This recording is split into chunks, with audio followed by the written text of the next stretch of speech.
tasu.lspacepakhtosarayast nori kisi.lspace.com.au/pakhtosakhawauri.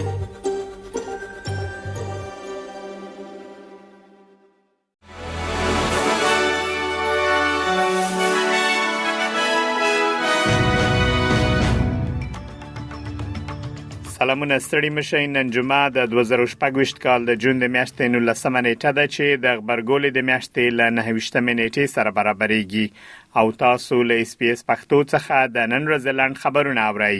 د ټولنې بیلابېلو ډلو د پالن هانسن د یو کلتوري استرالیا پر غوښتنه کلکه نیوکه کړې ده.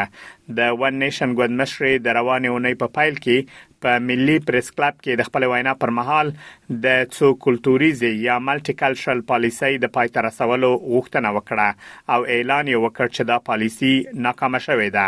د استرالیا د قومي ټولنو د شوراګانو فدراسیون وایي چې دوی د میرمن هانسن څرګندونې په بشپړ ډول ردوي او دا چاره د سپین استرالیا یا وایټ استرالیا پالیسي د بیا ژوندۍ کولو او په ټولنه کې د تفرقه او ویش رامنځته کولو یو هڅه بولی.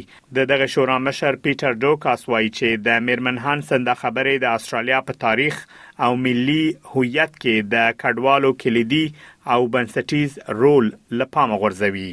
له ایران سره د متحده ایالاتو هوکړه په اسرایلو کې دغه کار د مخالفینو او همدارنګه د زینو جمهوریت غوښتونکو سختریزو لخوا په کلکه غندل شوې ده. دوی وایي چې دا هوکړه له هغې پراخه بریا څخه خورا لري ده چې ټرمپ یې ژمنه کړې و. منتقدینو ویلي چې دا هوکړه د ایران د بډایه کېدو پیاوړی کېدو او لا هم د سیمې د ګواښلو لامل کېدای شي.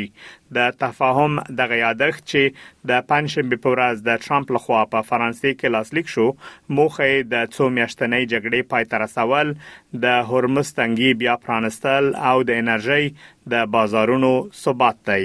د متحده ایالاتو مرستيال ولسمشر جی ډي وینس اسرائیلي منتقدینو ته خبرداري ورکړې چې په نړۍ کې د خپل یوازینی ځواکمن متحد ل پردي کولو څخه ډډه وکړي. ځینې مذهبي مشران وایي د تبعیض په اړه اندېښنې ښایي د دې لامل شي چې استرالیان د سږکال په سرشمیرنه کې خپل مذهب په سمه توګه ثبت نه کړي.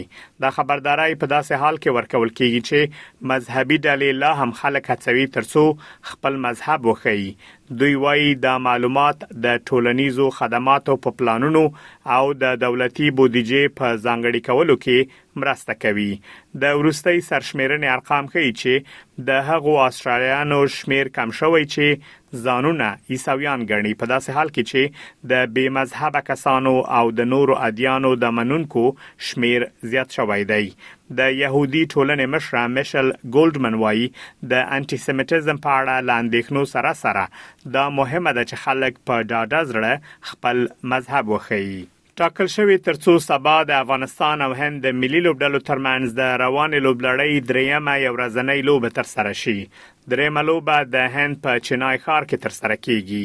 روانه لوبلړۍ د هند په کوربتوب پیل شوې ده او هند د دغه لوبلړۍ 2 لومړۍ لوبې ګټلې دي.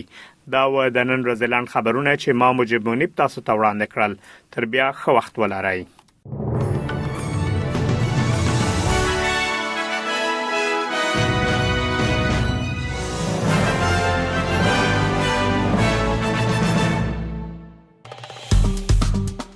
اس پی اس پښتو په فیسبوک کې تعقیب کړئ، مطلب یې خوښ کړئ، نظر ور کړئ او له نورو سره شریک کړئ.